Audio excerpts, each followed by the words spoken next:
إن الحمد لله نحمده ونستعينه ونستغفره ونعوذ بالله من شرور أنفسنا ومن سيئات أعمالنا من يهده الله فلا مضل له ومن يضلل فلا هادي له وأشهد أن لا إله إلا الله وحده لا شريك له وأشهد أن محمدًا عبده ورسوله أما بعد فإن خير الحديث كتاب الله وخير الهدي هدي محمد صلى الله عليه وسلم وشر الأمور محدثاتها وكل محدثة بدعة وكل بدعة ضلالة وكل ضلالة في النار. أعوذ بالله من الشيطان الرجيم. بسم الله الرحمن الرحيم. يا أيها الذين آمنوا اتقوا الله حق تقاته ولا تموتن إلا وأنتم مسلمون. يا أيها الناس اتقوا ربكم الذي خلقكم من نفس واحدة وخلق منها زوجها وبث منهما رجالا كثيرا ونساء واتقوا الله الذي تساءلون به والأرحام إن الله كان عليكم رقيبا. يا أيها الذين آمنوا اتقوا الله وقولوا قولا سديدا يصلح لكم أعمالكم ويغفر لكم ذنوبكم ومن يطع الله ورسوله فقد فاز فوزا عظيما. وقال الله عز وجل فاستقم كما أمرت. رب اشرح لي صدري ويسر لي أمري واحلل عقدة من لساني يفقهوا قولي ربي زدني علما. سبحانك لا علم لنا إلا ما علمتنا إنك أنت العليم الحكيم. حاضرین جمعہ، پردہ نشین خواتین اور میرے پیارے پھول جیسے بچوں، ہر قسم کی بڑائی، بزرگی، شان و شوکت، عظمت و جلالت ایک اللہ وحدہ لا شریک کے لیے ہی لائق اور زیبا ہے، جو کہ اس ساری کائنات کا اکیلا مالک، خالق، حاکم، مدبر، سبھی کچھ ہے. بعدہ درود ہو، سلام ہو حضرت محمد مصطفیٰ صلی اللہ علیہ وسلم پر، آپ کے اصحاب، تابعین اور تبع تابعین پر. مختصر سی حمد اور درود کے بعد میں نے آپ کے سامنے سورۃ الہود کی آیت کا ٹکڑا پیش کیا ہے. اللہ تبارک و تعالیٰ نے اپنے نبی پاک صلی اللہ علیہ وسلم سے اس میں مخاطب ہوتے ہوئے کہا کہ آپ جس طرح آپ کو حکم دیا گیا ہے اسی طرح ثابت قدم رہیں، ڈٹے رہیں. کس بات پر؟ بعد یہ کہ آپ شرک، کفر، سرکشی، بغاوت کو چھوڑ کر حق کی طرف آئے ہو. الغرض کہنے کا مقصد یہ ہے کہ اس بات میں بالکل شک اور شبہ نہیں ہے، یقینی بات ہے کہ ہم نے پچھلے مہینے میں جو کہ تمام مہینوں کا سردار رمضان المبارک پایا اور اس کے دن کو ہم نے روزوں سے آباد کیا، اس کی راتوں کو ہم نے تراویح سے آباد کیا، اللہ کی اطاعت، اللہ کی فرما برداری، صدقہ خیرات میں ہمارے دن گزرے. جتنا ہمارے اندر طاقت تھی، ہماری بساط تھی، اس کے مطابق ہم نے اللہ کو راضی کرنے کی، اللہ کو خوش کرنے کی کوششیں کی، اور الحمدللہ جہاں تک میں سمجھتا ہوں اس میں ہم کامیاب بھی ہوئے، لیکن اس پر ہم کو کیا کرنا ہے؟ اللہ کا شکر بجا لانا ہے، کیونکہ اللہ تبارک و تعالیٰ قرآن کے اندر کیا فرماتا ہے؟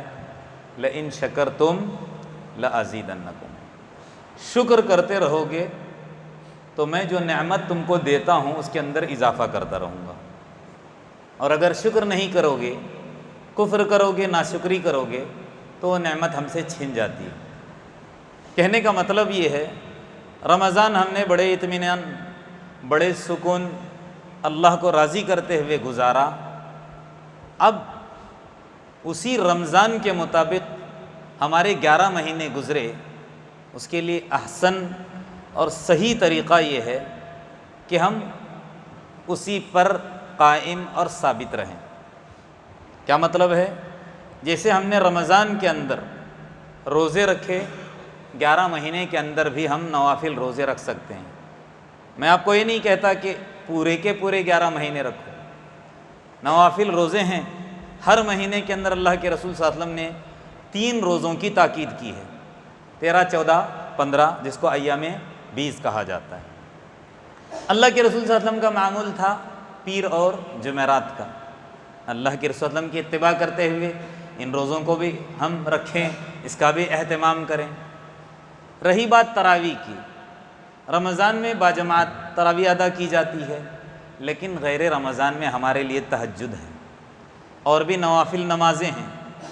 اور یاد رکھ لیجئے، جو انسان سنتوں کا اور نوافل کا پابند ہوتا ہے اس کے لیے فرائض کی ادائیگی آسانی ہوتی ہے، فرائض کی ادائیگی میں آسانی ہوتی ہے، لیکن جو سنت اور نوافل کا پابند نہیں ہوتا اس کے لیے فرائض کو ادا کرنا بھی کیا ہو جاتا ہے؟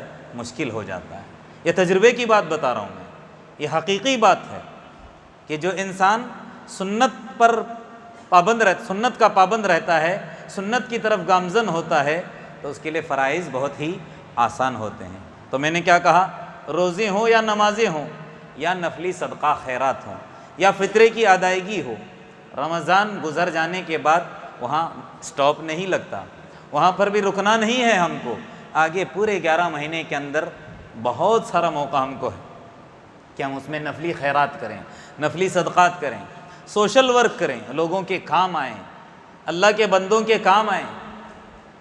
اس سے پہلے والے تقریباً 2 جمعہ سے پہلے جو خطبہ دیا گیا تھا آپ کے سامنے، اس میں ایک حدیث میں نے بیان کی تھی، یہ لوگوں کے کام آنے کے تعلق سے، اور اس میں بھی انسان مستجاب الدعوات بن جاتا ہے۔ میں نے کہا تھا وہ کیا تھی؟ واللہ فی عون العبد ما کان العبد فی عون اخیہ، جب تک بندہ اپنے بھائی کی مدد میں لگا رہتا ہے اس وقت اللہ کی مدد اس کے شامل حال رہتی ہے، اللہ بھی اس کی مدد کرتا رہتا ہے۔ تو خالی رمضان تک اس کو خاص نہ رکھیں، رمضان گزر گیا تو کیا ہوا؟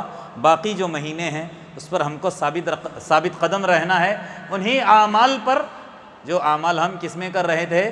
رمضان المبارک کے اندر کر رہے تھے۔ اور یاد رکھ لیجیے، یہ ایک یقینی سعادت اور کامیابی ہے، اور بہت بڑی کامیابی ہے ایمان اور تقوی پر ثابت قدم رہنا اور پوری زندگی اللہ کی اطاعت میں گزارنا۔ اس سے بڑھ کر کوئی کامیابی نہیں ہے، یہ بہت بڑی کامیابی ہے۔ کیوں؟ میں نے شروع میں آپ کے سامنے سورہ ہود کی آیت کا جو ٹکڑا پڑھا ہے، خالی سورہ ہود کے اندر نہیں ہے، قرآن کا جو مطالعہ کرتے ہیں، پابندی سے جو تلاوت کرتے ہیں، بارہا ان کے سامنے آیتیں آئی ہوں گی، اور وہ آیات کون سی ہیں؟ استقامت ہی کے تعلق سے، ثابت قدمی کے ہی تعلق سے ہے۔ پورا قرآن بھرا پڑا ہے، پورے قرآن کے اندر اللہ تبارک و تعالیٰ اپنے نبی اور نبی کے ماننے والوں سے مخاطب ہو کر یہی کہتا ہے کہ اسلام لانے کے بعد، ایمان مل جانے کے بعد اس کے اوپر ڈٹا رہنا یہ اصل ہے۔ مسلمان ہونا اصل نہیں ہے، مسلمانی پر باقی رہنا یہ اصل ہے۔ مومن ہونا یہ اصل نہیں ہے، مومن بن کر زندگی گزارنا یہ اصل ہے۔ کیونکہ بہت سارے ایسے ہیں، وہ وقت آتا ہے اسی وقت کے ساتھ اپنی عبادتوں کو خاص کرتے ہیں۔ یہ میں کیوں کہہ رہا ہوں؟ رمضان آتا ہے ہماری تربیت کرنے کے لیے، اگلی جو زندگی ہے ہمارے 11 مہینے، اس 11 مہینے کو ہم اس رمضان کے مطابق گزاریں، اس لیے رمضان آتا ہے۔ یوں کہہ سکتے ہیں کہ ریمائنڈ کرنے کے لیے آتا ہے، یاد دہانی کرنے کے لیے آتا ہے کہ تم کو دنیا کے اندر رہ کر غفلت والی زندگی نہیں گزارنا ہے، اللہ کو بھول کر زندگی نہیں گزارنا ہے، اطاعت والی زندگی گزارنا ہے، اللہ کی رضا والی زندگی گزارنا ہے، اسی لیے رمضان آتا ہے۔ آپ لوگ دیکھتے ہوں گے رمضان میں مساجد بھر جاتی ہیں، نمازی بہت زیادہ تعداد میں آ جاتے ہیں۔ ابھی تھوڑے دن پہلے میں نے واٹس ایپ کے اندر ایک کلپ دیکھا، ایک آدمی نے بہت بہترین کلپ اس کے اندر ڈالا تھا۔ رمضان کے مہینے میں بچہ کہتا ہے رمضان گزر جانے کے بعد، وہ لوگ جو جوان تھے ہم کو پہلے صف میں دوسرے صف میں کھڑے ہونے سے منع کر رہے تھے، اب کہاں چلے گئے، اب ہم کو پہلے صف میں جگہ مل رہی ہے۔ بڑے افسوس کی بات ہے، رمضان ہوتے ہی بھیڑ لگ جاتی ہے، بچوں کو پیچھے کیا جاتا ہے، جہاں رمضان چلا گیا صرف بچے، صرف بوڑھے، جوان کہاں ہیں؟ ایسا نہیں ہے۔ اور یاد رکھ لیجیے اللہ کو عبادت کس کی پسند ہے؟ بوڑھے سے زیادہ، بچے سے زیادہ جوان کی۔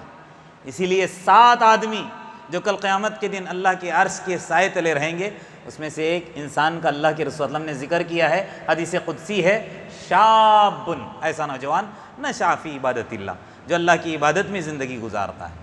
تو الغرض باتیں بڑھتی جا رہی ہے، کہنے کا میرا مطلب یہ ہے کہ اللہ نے متعدد مقامات پر قرآن کے اندر کیا کہا؟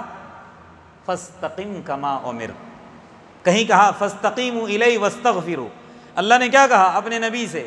آپ بھی، آپ کے ماننے والے بھی، اسلام لانے کے بعد، کفر کو چھوڑنے کے بعد، شرک کو چھوڑنے کے بعد، توحید کو اپنانے کے بعد، اللہ کی اطاعت میں آنے کے بعد اس پر ڈٹے رہو، اس پر ڈٹے رہو، فاستقیموا، اسی کی طرف رخ کرو، واستغفروا، اس سے اپنے گناہوں کی بخشش طلب کرو۔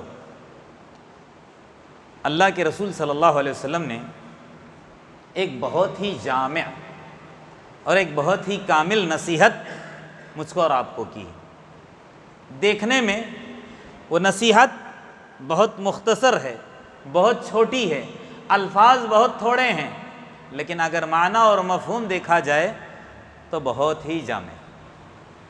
یعنی یوں سمجھ لیجئے کوزے کے اندر سمندر کو داخل کر دیا گیا۔ بات سمجھ میں آ رہی؟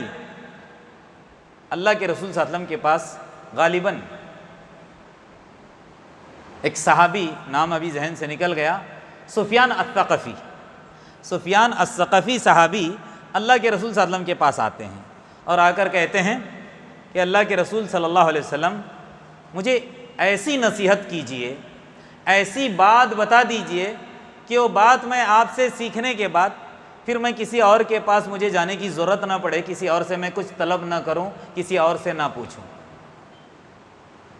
ذرا جملے پر غور کریں، اللہ کے رسول ایسی بات بتا دیجئے، ایسی جامع بات پھر مجھے کسی اور لوگوں کے پاس جا کر پوچھنے کی ضرورت نہ پڑے۔ اللہ کے رسول نے کیا فرمایا؟ قل، کتنا چھوٹا جملہ ہے، قل کہہ دو، آمنت باللہ، میں اللہ پر ایمان لایا، ثم استقم، پھر اس کے اوپر ثابت قدم رہنا۔ دیکھنے میں بہت چھوٹی نصیحت ہے نا، لیکن اتنی کامل ہے، اتنی اکمل ہے، اتنی مکمل ہے۔ اس کے اندر اللہ کے رسول صلی اللہ علیہ وسلم نے خالی ان کو نہیں، قیامت تک آنے والی انسانیت کو کیا کہا کہ عقیدے توحید پر جمے رہو۔ اگر تمہارے عقیدے کے اندر فساد ہے اس کو نکال دو، ایمان پر ڈٹے رہو، ایمان لاؤ، اس کے اوپر جمے رہو۔ اب یہاں ایمان لا کر ڈٹے رہنے کا مطلب ہمیشہ اللہ کی اطاعت میں لگے رہنا ہے، فرائض کی پابندی کرنا ہے، نوافل کا اہتمام کرنا ہے، منہیات، اللہ کی منع کردہ چیزوں سے احتراز، بچنا ہے، رکنا ہے، باز آنا ہے، دور رہنا ہے۔ یعنی دیکھنے میں بہت چھوٹی بات ہے نا، یہ ایسا مکمل وظیفہ ہے کہ یہ ساری زندگی کے اوپر محیط ہے، اور آدمی اس کے اوپر ڈٹا رہا اور اس پر موت ہو گئی تو اس سے بڑھ کر اور کوئی کامیابی ہو ہی نہیں سکتی۔ کیونکہ اللہ تبارک و تعالیٰ نے قرآن کے اندر کیا فرمایا اپنے نبی سے مخاطب ہوتے ہوئے؟ وَاعْبُدْ رَبَّكَ، کیا کہا؟ وَاعْبُدْ رَبَّكَ حَتَّى يَأْتِيَكَ الْيَقِينُ، اے نبی اللہ کی عبادت کرتے رہیے یہاں تک کہ آپ کو موت آ جائے۔ یعنی ساری انسانیت کے سردار، تمام نبیوں کے سردار، بہت بڑے مقام پر فائز، اعلیٰ مقام پر فائز، ان کو بھی اللہ تبارک و تعالیٰ کہہ رہا ہے کہ کوئی گھڑی آپ کی ایسے خالی نہ جائے جس میں تو مجھ کو یاد نہ کرتا ہو۔ نبی ہیں، نبیوں کے سردار ہیں، میرے اور آپ کی ہدایت کے لیے دنیا کے اندر آئے، عبادت کے طریقے بتانے والے، ان کو بھی اللہ تبارک و تعالیٰ کہہ رہا ہے کہ ہمہ وقت مجھ کو یاد کرتے رہنا ہے، کسی نہ کسی طرح میری عبادت میں لگے رہنا ہے، اور کب تک؟ جب تک آپ کو موت نہ آئے، موت تک اللہ کی عبادت کرتے رہنا ہے۔ شرح نے اس کی تشریح میں لکھا ہے کہ اللہ کے رسول صلی اللہ علیہ وسلم جب تبلیغ کرنا شروع کیے، اللہ کے بندوں کو اللہ کی طرف بلانا شروع کیا، تو بہت تکلیفیں دی گئی، اللہ کے رسول صلی اللہ علیہ وسلم پر بہت مظالم ڈھائے گئے، تو اللہ کے رسول صلی اللہ علیہ وسلم کبیدہ خاطر ہوتے تھے۔ کیا مطلب ہے اس کا؟ دل آپ کا مغموم ہو جاتا تھا، پریشان ہو جاتے تھے، مشرکین کی طرف سے جو اذیتیں آتی تھی اس پر اللہ کے رسول صلی اللہ علیہ وسلم کو وقتی طور پر مایوسی چھا جاتی تھی، تو اللہ تبارک و تعالیٰ نے کیا کہا؟ وَاعْبُدْ رَبَّكَ، عبادت کرتے رہو، نمازیں پڑھتے رہو، روزے رکھتے رہو، تلاوت میں لگے رہو۔ جب تک تم میری عبادت میں لگے رہو گے تو لوگوں کی طرف سے آنے والی پریشانیاں آپ کو نہیں لگیں گی، وہ تکالیف کا آپ کو احساس نہیں ہوگا، اور جب تک آپ میری عبادت کرتے رہو گے، ظاہر سی بات ہے میری مدد تمہارے ساتھ ہمیشہ لگی رہے گی۔ آج ہم شکایت کرتے ہیں کہ اللہ ہماری سنتا نہیں، پریشانیاں ہیں، مصیبتیں ہیں، بلائیں ہیں، کیوں؟ پتہ ہے، کیونکہ ہم نے اللہ تبارک و تعالیٰ کے ساتھ جو تعلق ہمارا ہونا چاہیے تھا اس تعلق کو ہم نے توڑ دیا ہے۔ تعلق توڑ کر اللہ کی مدد چاہتے ہیں۔ اللہ اپنے نبی کو کہہ رہا ہے تعلق جوڑ کر میری مدد کی امید رکھیں، اور میں اور آپ نبی کے مقابلے میں ہم کو اور زیادہ کرنا چاہیے، کیونکہ نبی کا معاملہ کیا ہے؟ بخشے بخشائے ہیں، لیکن ہماری کوئی گارنٹی ہے نہ۔ تو ہمارے لیے اصل میں یہ پیغام ہے، کیا ہے؟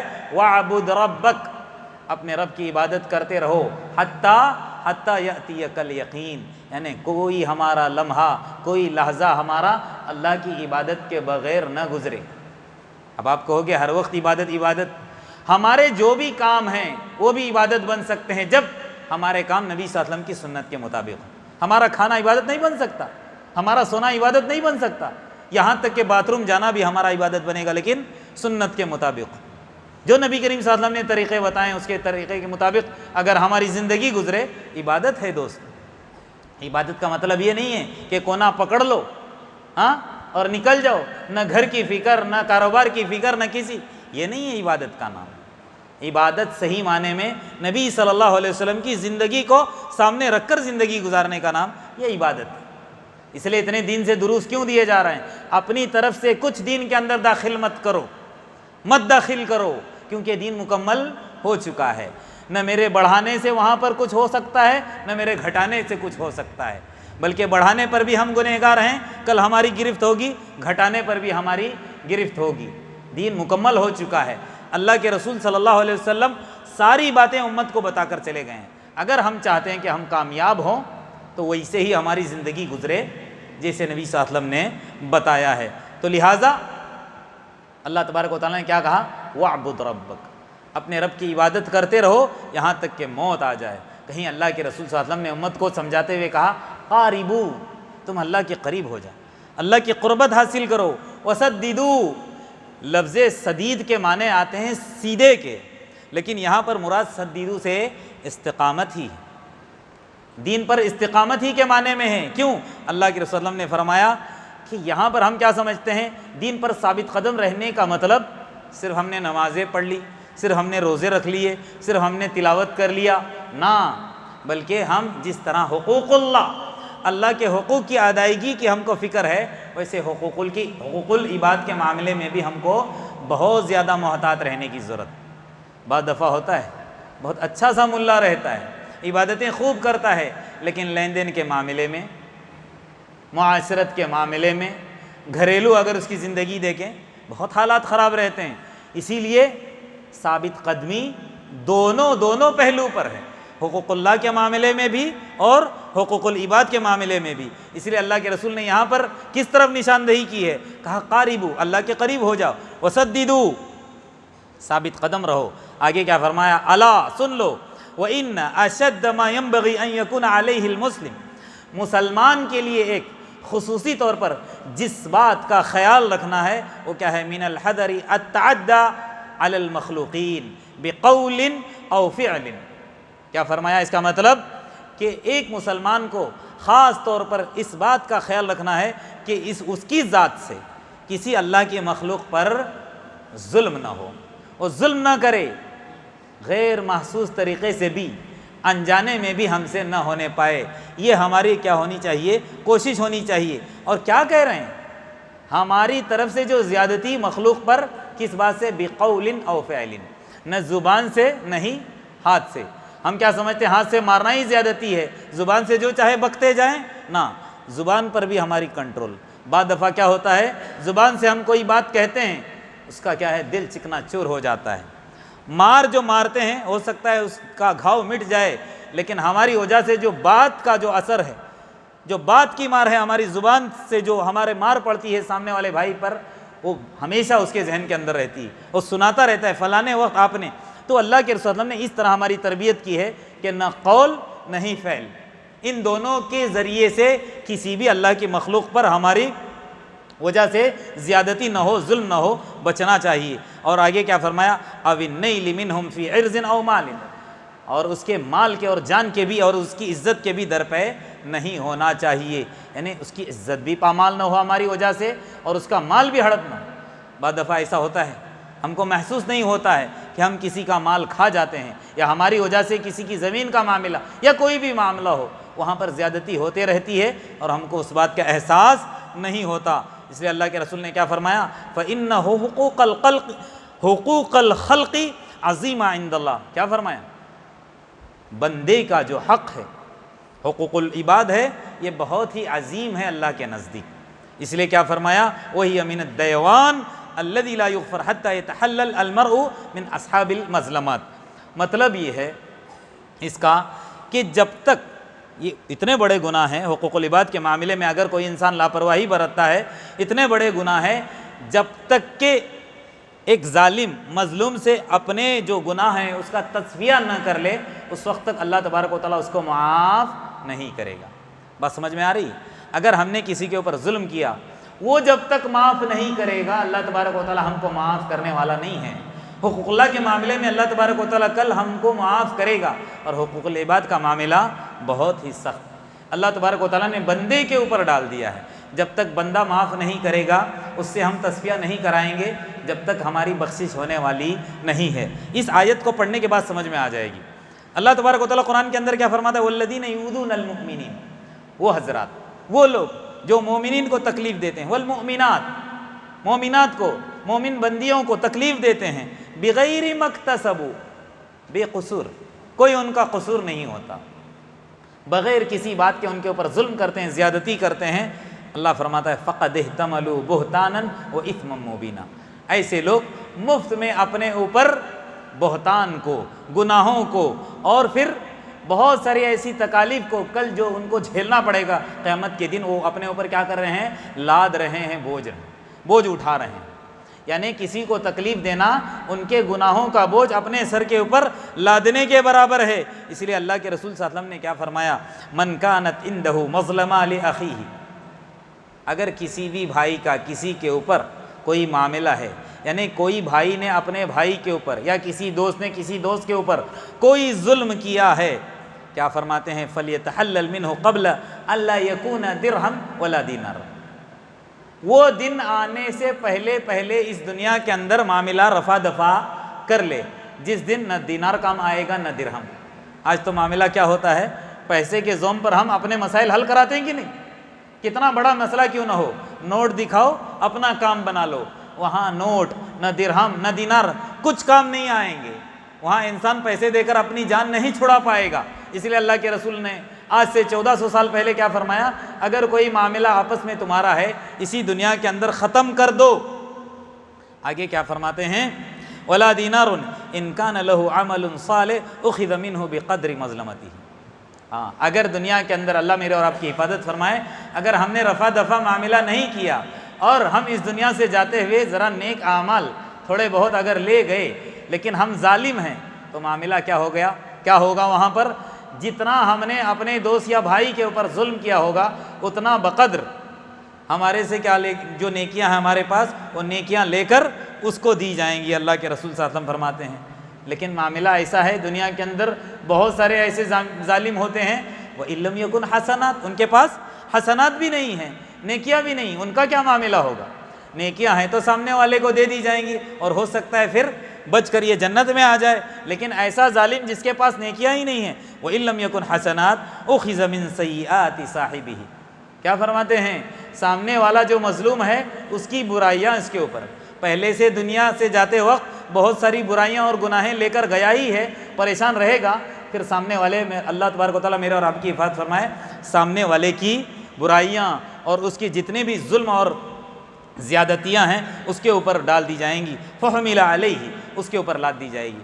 اس لیے اللہ کے رسول صلی اللہ علیہ وسلم سے، اللہ کے رسول صلی اللہ علیہ وسلم نے ایک مرتبہ اپنے صحابہ کے، جیسے آپ لوگ آج بیٹھے ہو ویسے اللہ کے رسول نے اپنے صحابہ سے ایک سوال کیا۔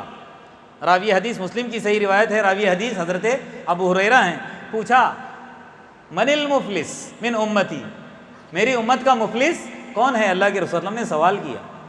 اب جب سوال ہوگا مفلس کون ہے، چھوٹے بچے سے بھی پوچھیں تو وہ بتا دے گا، مفلس تو وہ انسان ہے جس کے پاس پیسہ نہیں ہے، غریب انسانی کو تو کہا جاتا ہے نا۔ مفلس، افلاس کے معنی کیا آتے ہیں؟ تنگ دست انسان کو کہتے ہیں مفلس۔ اللہ کے رسول جیسے آپ سوال کریں، ہمارے پاس جواب یہی ہے کہ مفلس وہ انسان ہے جس کے پاس دینار اور درہم نہ ہو، پیسہ نہ ہو، ایک دن کا خوراک اس کے پاس نہ ہو، ایسا انسان مفلس ہے۔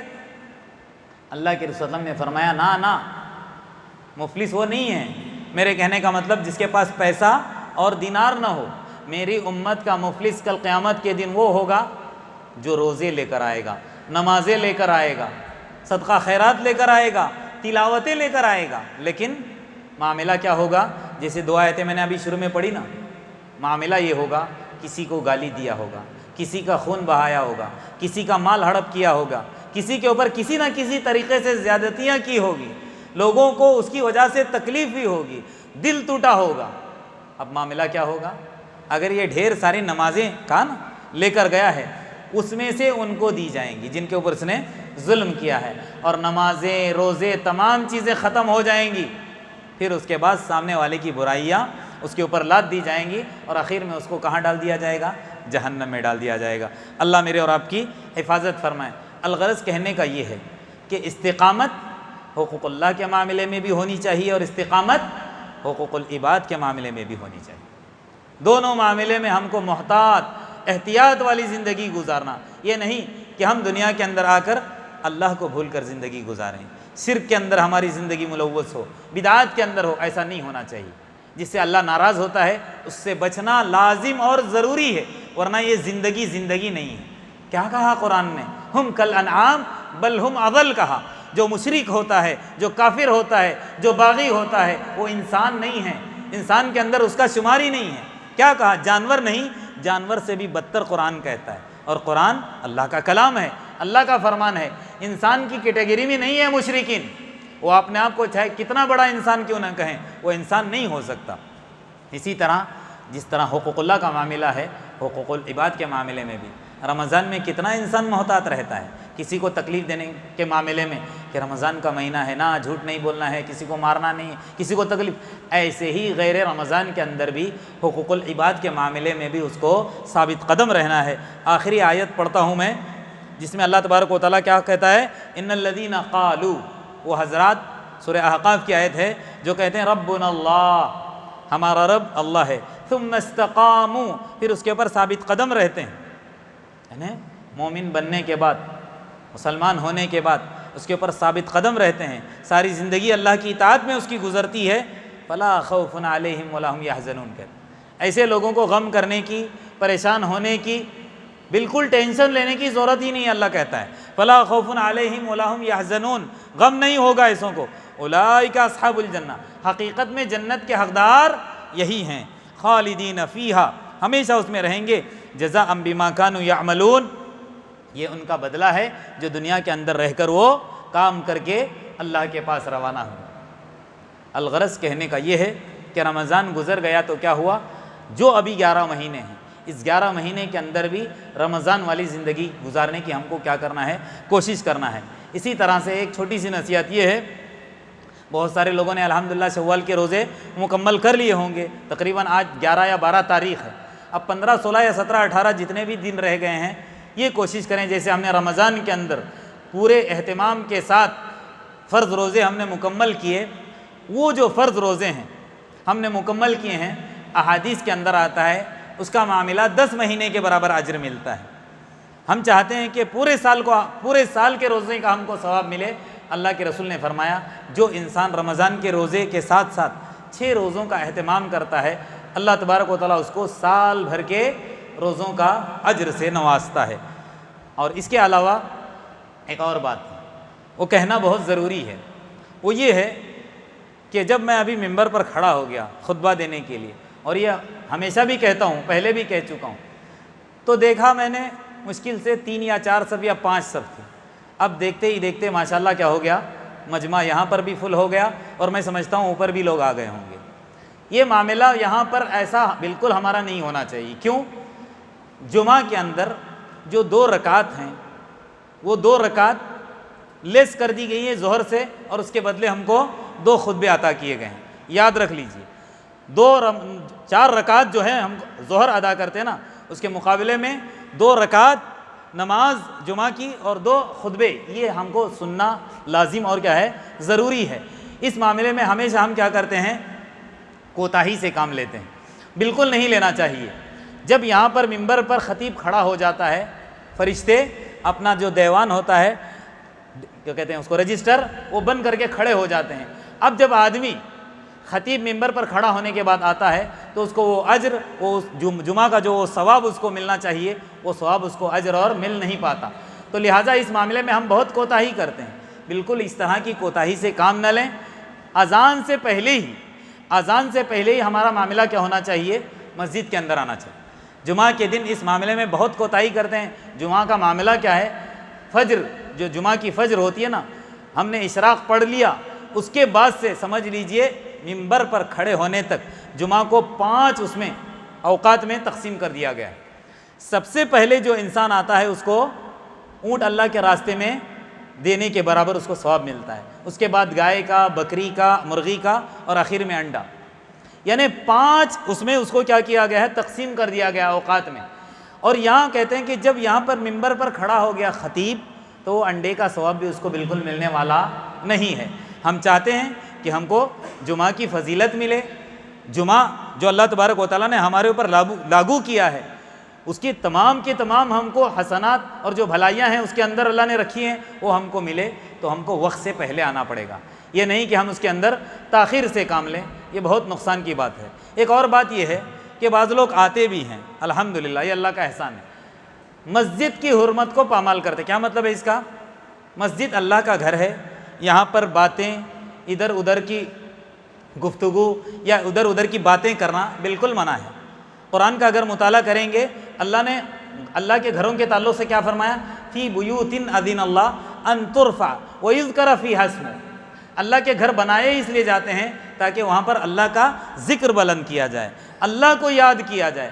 ہم یہاں پر آ کر خطبہ چالو رہتا ہے، جبکہ ہم مسجد میں آ کر ادھر ادھر کی بات بھی نہیں کر سکتے، منع کیا گیا ہے۔ اور یہاں پر معاملہ یہ کیا ہوتا ہے، مسجد میں بھی آتے ہیں، بات کرتے ہیں، اور خصوصاً دوران خطبہ ہم گفتگو کرتے ہیں، جبکہ دوران خطبہ گفتگو اور باتیں کرنا بالکل جائز نہیں ہے، منع۔ اشارہ کرنے سے بھی اللہ کے رسول نے منع کیا ہے۔ اور ہمارا معاملہ کیا ہوتا ہے، بہت سارے آتے ہیں، ہم کسی کے اوپر الزام نہیں لگاتے، جو کرتے ہیں اس کو باز آنا چاہیے، آتے ہیں اور آ کر ادھر ادھر کی باتیں وقت سے پہلے آ کر بیٹھ کر کرتے ہیں۔ بعضے لوگ موبائل کھول کر بیٹھ جاتے ہیں۔ اب آپ کو دوران خطبہ تلاوت کی بھی اجازت نہیں ہے۔